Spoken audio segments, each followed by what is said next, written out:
It's time for another Dice Tower review with the Chief, Bart Brunscheen.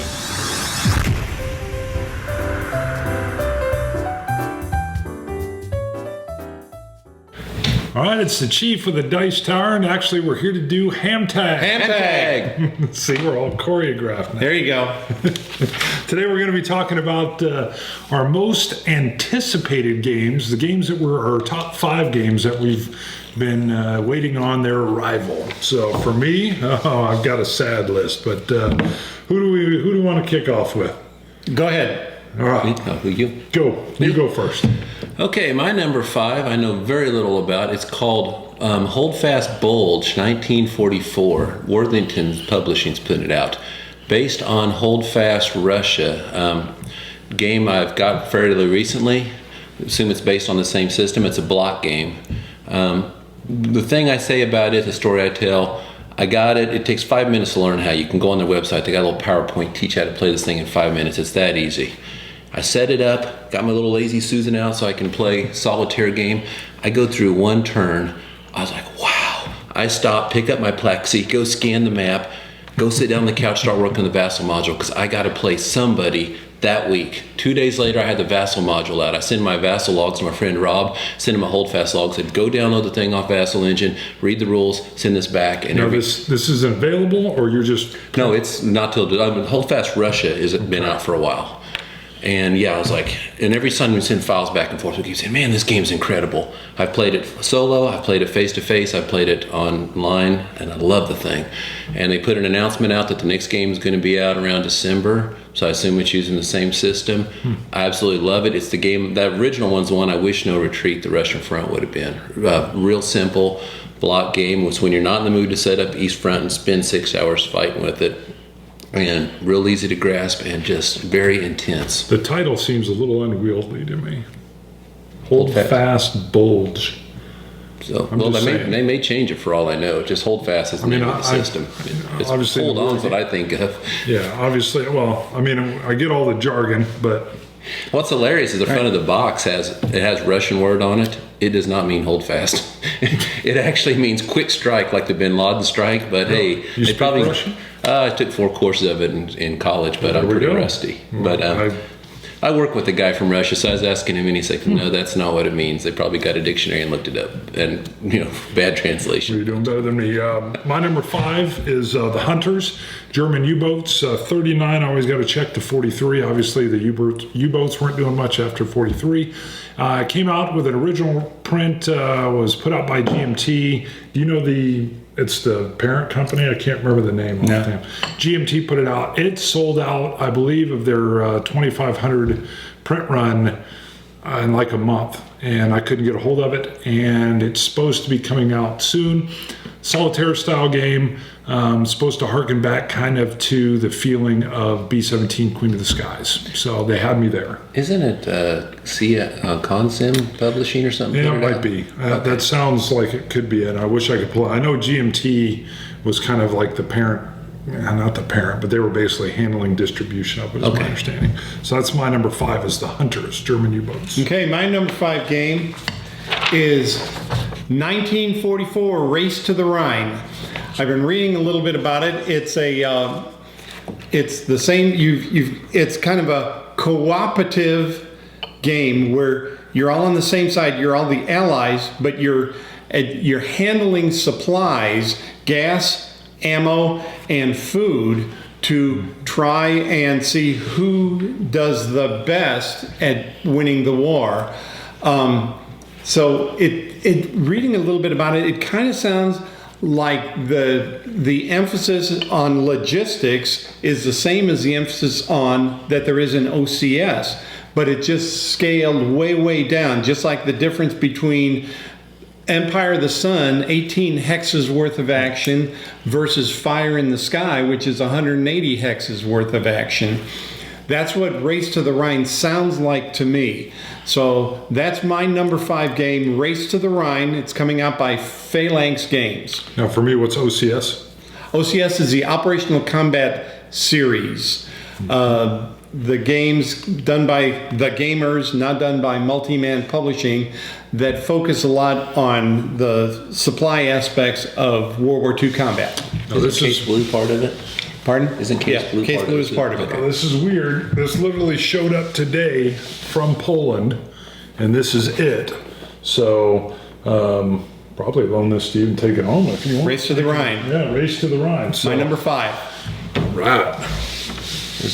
My number 4 is Band of Brothers: The Old Breed. It's part of the Band of Brothers series, first with Screaming Eagles and Ghost Panzer. This one's going to focus on the 1st Marine Division in the Pacific. Outside of the 82nd Airborne, the thing I love to game the most is the Marines. I work with the Marine sniper. The guy is pure awesome. He's probably brainwashed me. Anyways, love to play with Marine. And the way that Jim Crone has studied the amount of research he put in on those first 2 games, I can't wait to see how he captures the Japanese and the Marines battling on that. They're standalone games, series rule book that, the rule book has all of them, but there's specific rules that'll say Ghost Panzer only. But yeah, I really can't wait. I actually wanted this one more than Ghost Panzer, but he was well into developing it. So that's my number 4, Band of Brothers: The Old Breed. So you have an engineering coworker that's a Marine sniper. He's not an engineer, but he's in marketing. But yeah, In marketing. and I work with the Russian guy too. I was born and raised in Russia. Very cool.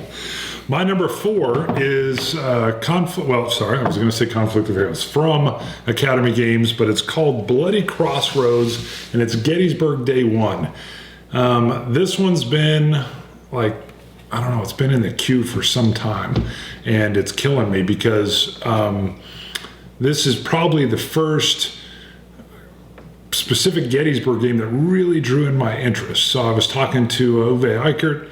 The maps are huge. The idea that there's going to be actually 3 games, day 1, day 2, day 3, so that when you get all 3 of them, if they ever get all 3 of them out, I'm sure they will once they get the first one out, you'll be able to campaign all 3 days. It looks like it's going to be awesome, but I don't know if it's back burner or what. And so I've been anticipating this for some time.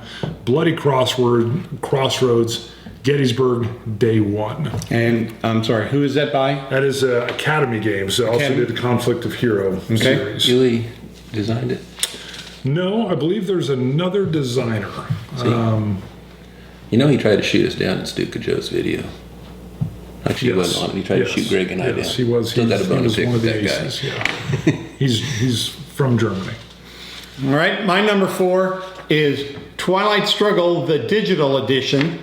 I play Twilight Struggle a lot right now. It's my favorite card-driven game. They said they were coming out, GMT is coming out with the digital edition. I have concerns about it. I mean, they've tried to do it before. It didn't succeed. Yeah. And my lone experience with Kickstarter has been negative, and that's all I'm going to say about it. But nonetheless, I'm positive enough that I did go ahead and order it. I did support the Kickstarter, and so that's my number 4 game. It's just another venue. They're adding some more to the game, a what-if scenario to vary the initial setup. Okay, fine, that's not the reason I'm getting it, but Twilight Struggle Digital Edition is my number 4. No, they also have the collector's edition. Are you going to get that? No. With it? Okay. I always tease Greg I'm not getting that a he's physical. completist, Yeah, I'm but not he's getting a physical copy, just the digital copy, and there are the physical cards for the What If expansion, and I'm getting those. Now, Playdeck is awesome. Playdeck is for GMT to partner with Playdeck, who's the digital implementation of multiple different board games, and then to throw that into the Kickstarter universe, I think is just, it's the perfect trifecta for me. When I saw that, you can count on all 3 of those individual companies to get the job done and get it done well. So all I did was the online version. It looks like they're doing multi-platform, which was also very unique. That was the only thing that gave me any pause at all, because I don't know that well. I'm always just playing Playdex games on my iPad. So, but to have it on the PC, I think it's both Mac. They're also doing it able for Android platforms, iOS platforms. So PlayStation. Yeah. Is it a Steam release? Did they say?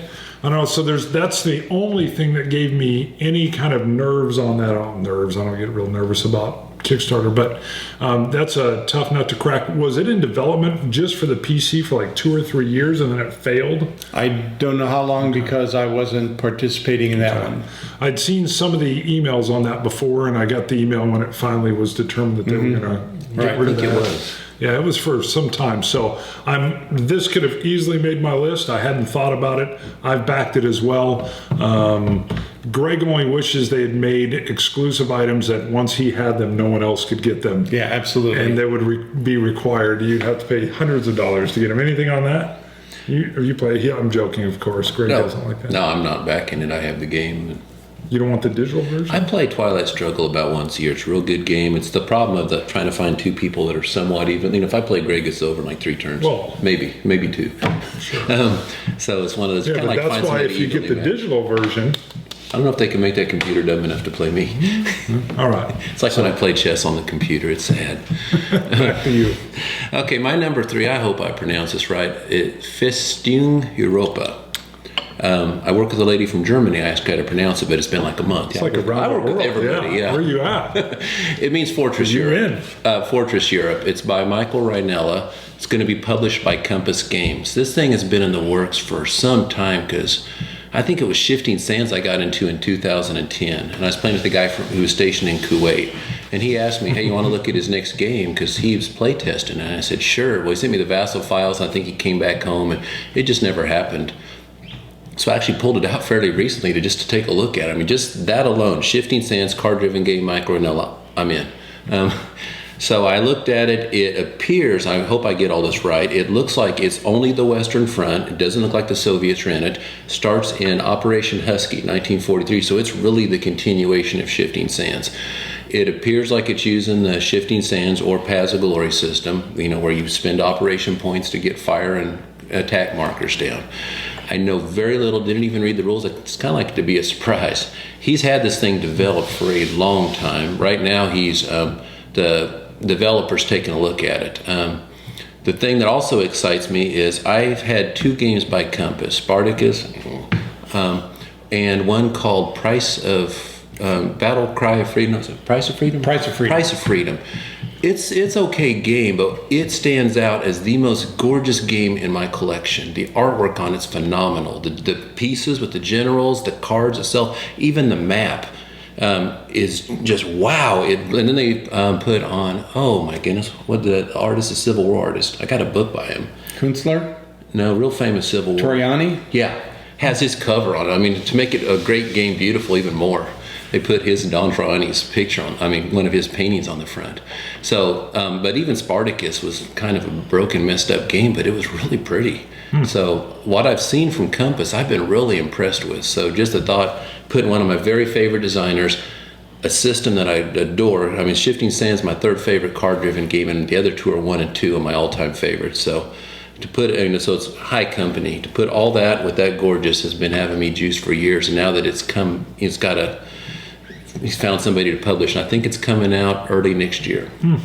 It's got a dude factor? Dude. Well, the only thing I was going to ask is, does Mark Herman know that you're cheating on him? Oh, I'm not cheating on Mark Herman. Oh, that's not what it sounds like to me. But I said, okay, one of my favorites. Okay. One of. All right. And speaking of fanboys, we're going to come right back to Academy Games for me. Conflict of Heroes. First Men In is supposed to be kickstarted. There'll be yet another game I'll talk about a little bit further down this list that is not supposed to be kickstarted. First Men In is the airborne Normandy invasion. It's the Conflict of Heroes system, just bringing in the airborne troops that everybody loves from June 1944. So we must play this. Yes, yeah, I know, yeah, it's right in. So I love this system. The only hang-up is that Mr. Eichert's been very successful in several of his other games. Fife, I think, was a Kickstarter that got what was it, $400,000, I think, that he got, and that's more of a Euro style game. He was in partnership with a company out of Europe, and with that kind of success, I hope he just continues to come back to the war game systems that he has either already developed or started to release. Conflict of Heroes, come on back. So highly anticipated, but we've been waiting for some time for this as well. Okay. My number 3 most anticipated game is Fire in the Lake. It's part of the Counterinsurgency Coin series coming out by GMT, and it's being co-designed by Volkerunke, who does the coin games, and Mark Herman, and it's on the Vietnam War. I'm looking forward to it. I'm a little bit concerned. I've seen a playtest version of it, and there appears to me to be a lot of different type of units. The board I saw looked like they were big cubes and little cubes and discs and cylinders and things like that. I'm not going to pull the trigger until I see how that all works out. But I am looking forward to seeing it. I am looking forward to playing it. Fire in the Lake by GMT, the war in Vietnam, the Vietnam, I'll say the Vietnam conflict as a counterinsurgency game. Now, quick question on that. They always, of course, they'll have the VC, Viet Cong. They're going to have the North Vietnamese, I would imagine, or the North. They're going to have the Americans. And then what is they usually have like a drug cartel or what is it going to be? I don't know. Yeah, could it be the ARVN? You don't know yet? I don't know. Okay. I was just curious because there's usually that one function there that I don't know where that is, but okay. Okay, my number 2, it's real coincidental. It happened to fall in line with the story I was reading this week. I'm like, wow. I don't know if you guys heard this. The scientists have discovered a new element. It's the 119th one. And it's got them in a bit of a quandary because the higher atomic numbers are man-made. Einsteinium, not rubium, that's Nexus-Ops, californium, things like that. But this is rare but natural, and it's kind of made them say, whoa. Now, what's that does that have to do with wargaming? The scientists who discovered this, said that the chemical properties are best described as, quote, pure awesome. And they're calling this Mark Hermian because they found it in his DNA. And that's my number 2 game, Fire in the Lake. Oh. And I don't really need to introduce who designed it because Greg just did. Anyways, the thing I would say about it is when coin came, I like Volko made... Is that Volko? Is it Volko? Yeah, you're good. Okay, hope I don't mess his name up. He made Labyrinth and Wilderness War, 2 games I love a lot. When the first coin came out, I was like, I usually follow a hot designer, but that one just didn't. The theme didn't catch me. 4 players is never a selling point for me because I play almost everything 2-player. The cubes. So could this make you leave the house of Herman? No. So if this game comes out and it's no good, and he's hitched his wagon to Runke, and you hate it, is that love affair gone? No. Mark Herman is incapable of Runke. Oh, okay. So he can do you wrong. He could do you wrong. The man can make Monopoly. But awesome. you don't want to play Hoplite. No, I do. I just got a lot on my table right now, including about 2 Mark Herman I brought games. it up to you when I got it as a review copy. You seemed a little bit. I think you're starting to hate on it. No. No, seriously, Monopoly, he can make it awesome. Mark, if you watch this, 2 things. Please don't say challenge accepted. Monopoly is a waste of your talent. And number 2, I'm not worthy. Anyways, but the whole coin thing, when I played Cuba Libre, I finally got to play because I wanted to see what the hubbub was about. And I played it, and I was the mafia. I mentioned this in the previous video, and I'm opening casinos and making money. And I come out of it, and it's brilliant design. Four players doing all their thing at once, and the 2 cards, and it's really cool system. But I come out feeling like I played a Euro, and I think by now, Euros don't really get me too excited. But I realized when I went to my happy place, which is in my Washington's War box, that I had forgot 2 very important things. Vietnam, Mark Herman. You just can't get much more awesome than that combination. So when I thought about the things you was talking about, who's going to be in a VC, ARVN, search and destroy mission, clear and secure, Ho Chi Minh trails, strategic bombings, it just makes the mouth water to think what the master could do with that thing. So yeah, I'm actually going from being kind of like worried to very, very excited about it. So that's my number Vietnam 2. has not had a lot of luck. I mean, can you think of a great Vietnam game off the top of your head? Yeah. I mean, there was Vietnam. Yeah, the victory Right. game. Hearts and Minds, the card-driven game. Operation Pegasus is a smaller-known one. Victory in Vietnam. Yeah, but were these, I mean, big successes? Or, I mean, I know you like them. The thing about Vietnam is kind of a hard audience. You know, a lot of people don't really dig it. But Hearts and Minds has a lot of acclaim. I mean, people really dig it. And then they went through a Kickstarter, passed in 2nd edition. Operation Pegasus is kind of unknown, an old task force, but there's some pretty good Vietnam games. It's just that it's not a popular topic. Okay, yeah. It's popular to me. I got about 10 games on it. That's why I was so looking forward, because it's one of my very favorite things to game. All right, my number 2, I've talked about it on the HAMTAG show before, is Seafall. Rob Davio's the designer. It's a 4X game. Rob Davio worked for Hasbro. He did a lot of different games there, but the one that in this line is Risk Legacy. Seafall is going to be a legacy game. The idea of a legacy game is that it's kind of a campaign system, it's a campaign system that's baked into the game system. Everything from your game will be different from other person's game. Risk is the best way for me to explain it. You start off with a race or with a group of people. You have to pick right from the get-go.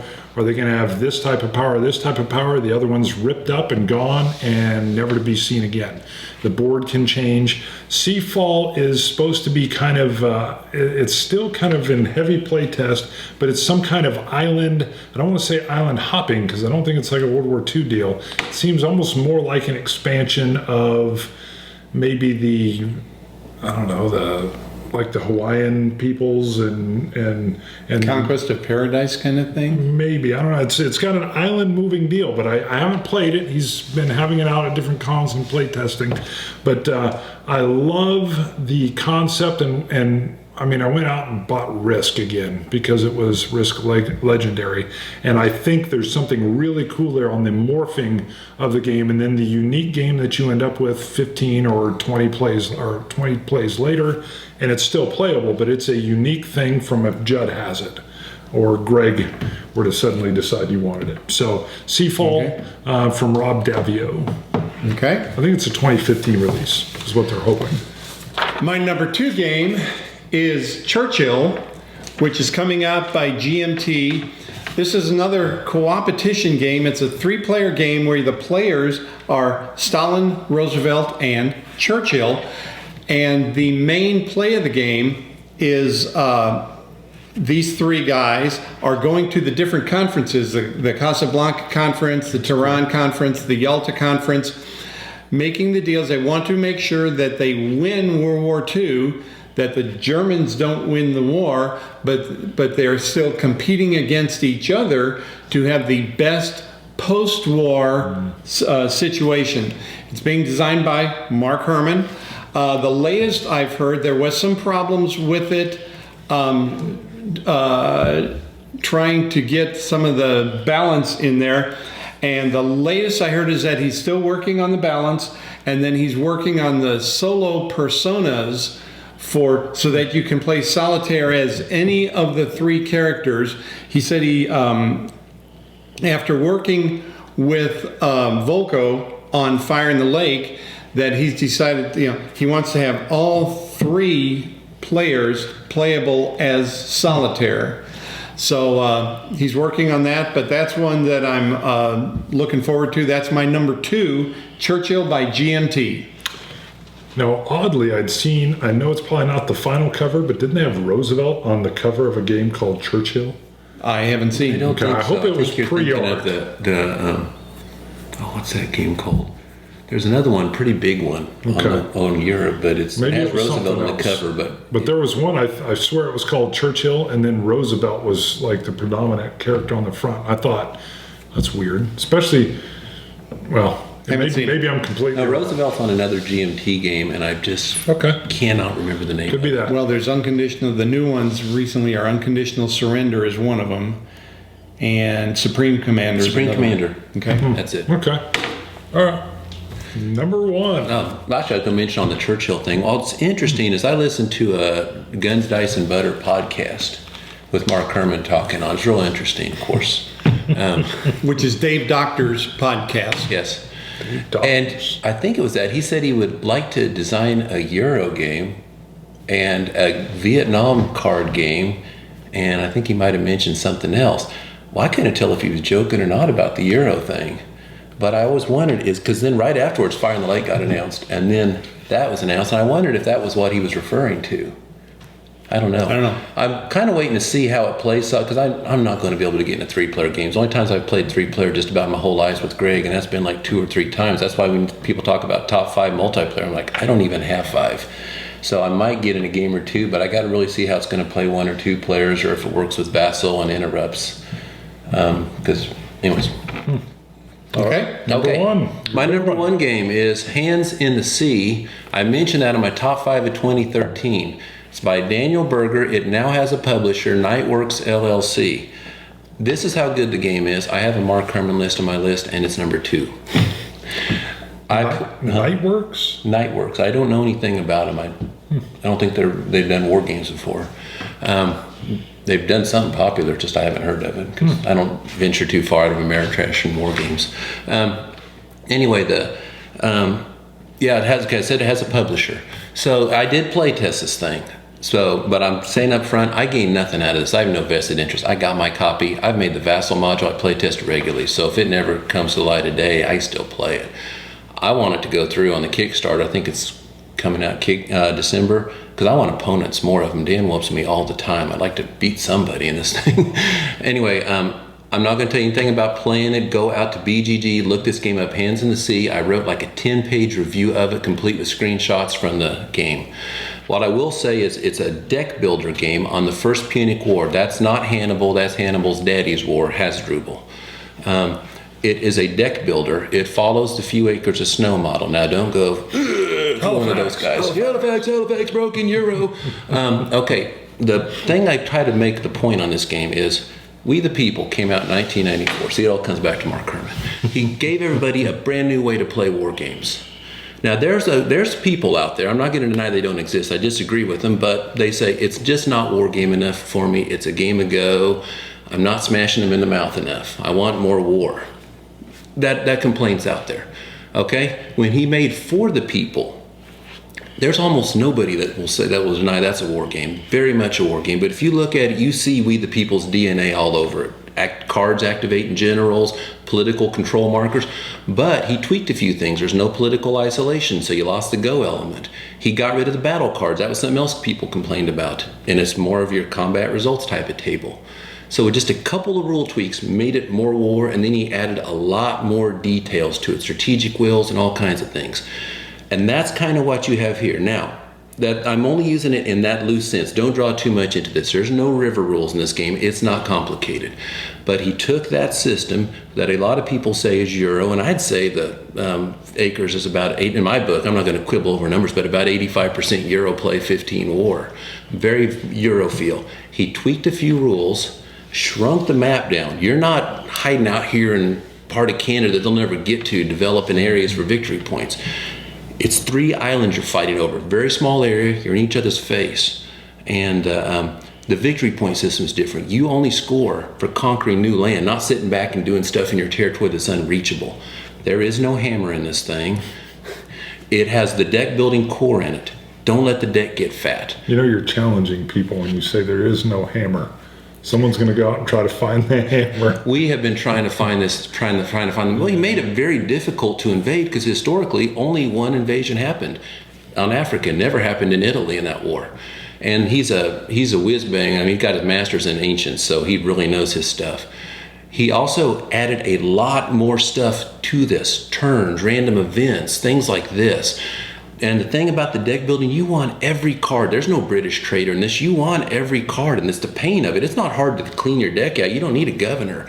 But it's agonizing because you want every card, and it kills you because it's killing your deck. But every one of them's good, and all of them's useful. So I'm trying to implement my strategy. Bart's trying to implement his strategy, and we're reacting. Now, you have this physical copy. I have a playtest copy. Okay, and you made a Vassal for it. Yeah. So you do get games in, is it? Oh, I play it all the time. People who's been on Geek seen my reports on these things with screenshots. But yeah, he also added a naval element, which wasn't there in the French and Indian War. The British controlled the seas. It wasn't up for grabs. So you're fighting on the sea, you're fighting on these 3 islands, you're trying to cut each other's supply, and it's just constantly then you got random events messing with you, and they're historical events. So if you're not a person who's in the First Punic War, he made a great playbook that tells you that what happened in it and how these cards relate. If you are a First Punic War person, you're going to geek out on the little tiny details, storms at seas and corvuses and all kinds of stuff. So he put it all in there. Now, if you're a hardcore sim guy, you grew up on SPI games, and you don't think cards and plastic belong in games, this isn't for you. It's not a hardcore simulation. Pretty much any game with cards is darn hard to get that. I mean, I just played For the People with no emancipation and won. But the closest comparison would be A Few Acres of Snow. Oh yeah, you see like I said, at the We the People thing, you see the DNA all over it. That's good. And if you want to know how to play it, go out and see my review on it, give you all the details. He's also going to be at BGG Con in this year, demoing the game, and you'll probably see me camped out at his table trying to get in a game. Someone's going to be at BGG? We'll talk more on that later. Someone's going to his first con. My number 1 is, again, a Conflict of Heroes game from Academy Games. I talked to Uwe, and Guadalcanal is supposed to be coming out anytime. He's not going to kickstart it. He had it off of the printers. It's supposed to be coming out, supposedly, I think July or August. Some people are going to roll their eyes at that because there's been release dates or release years that have come and gone. But I've been told this is off of the printers, so hopefully it comes. Conflict of Heroes Guadalcanal, taking that Conflict of Heroes system right into the Pacific, and I'm ready. So we must play. Yeah, as Marines. So I look forward to it. So that's my number 1. Please come out. Please tell me it's on a boat. And my number 1 game is Free at Last. It's coming out by Jolly Rogers, designed by Ted Torgerson, who was involved in 1989. This is a game on the civil rights movement here in the United States in the 50s and the 60s, where you've got the individual personalities. It's a card-driven game. You got the personalities that were involved. You've got the black leaders. Students are involved. Police are involved. Just all of the dynamics. I'm really looking forward to this game. My process is that I get a game and then I find out more about the history, and that I know is what's going to happen here. I expect it to be successful. Freedom, about the Underground Railroad, the co-op that's out now, has had a lot of favorable press. I believe that this is really going to feed off of the same excitement. I'm looking forward to it. There hasn't been much talk about it lately out on the web, but it's still out there on the list. Jolly Roger is still looking to publish Free at Last, and that's my number 1. I love the ideas of these different, themes. And how it teaches the history so much. That's number 1. Can I cut you off? You're going to say something? No, I've seen that game on the Geek. I didn't know it wasn't out. I just saw it. I thought, man, that looked kind of interesting. Do you know? So you don't know really what's the play interaction? I saw the playtest version a few years ago, so I don't know whether it's still like this. But basically, the play area is the individual states in the South, and it's trying to. Is it co-op? No. It's the people that want civil rights against the people who don't want civil rights. That's interesting, because I get, you saw the question last message. How can you guys play Nazis? Thing, and I was like, now to reference that, there was a comment that was put on the YouTube forum where a guy came on and just said, how do you play war games or play the Nazis in a war game? And it really started a ton of... Yeah, because I pointed out, when I played the British and the American Revolution, that doesn't mean I'm for taxation without representation. That was a good response. I just like to study the history. And when you play Russia, and Stalin and Hitler, there's really not a good guy in there. But it's interesting to learn the history. And like Greg, I've learned, Hands in the Sea, I'm reading Goldworthy's book on the Punic Wars now. It got me interested. Tons of these games. Civil War stuff, the battle cry got me interested. So they're great tools, but it's really interesting because I've never had a problem separating that. I was like, man, I'd have a problem being Bull Connor. I got to go over and study the history. Yeah, it's interesting, but that's a great call because I love when they're pushing, and there is such an educational aspect to these games, especially from wargaming perspective. Well, and I mean, I really enjoy 1989 as a game. I mean, if it's just a historical exercise, yeah, Correct. I'll read a book. But 1989 is a really good, it wasn't in my top 5, so I can't call it great, but it's a really good game. I played a lot over the Christmas holiday. I think I got in like 6 games. So I really enjoy 1989. I'm looking forward to it because Ted's designing it. All right. If it gets people to learn more about the history, that's going to be a really cool thing. Yeah. All right. We're out of here. There's our top 5 most anticipated games. All righty. All right. Let us know in the comments. Put yours in there that you're looking forward to, or some of you come on and tell us how we shouldn't anticipate those games. And put yours that you anticipate. HAMTAG, we're out of here, guys. HAMTAG. See you next time. See you later.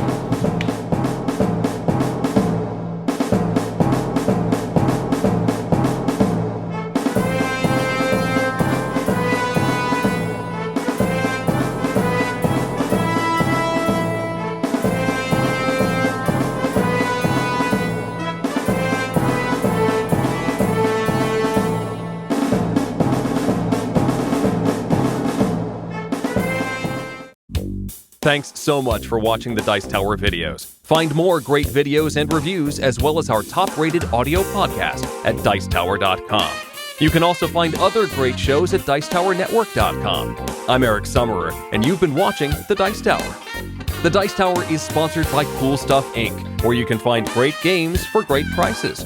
Cool stuff in stock. Check them out at CoolStuffInc.com.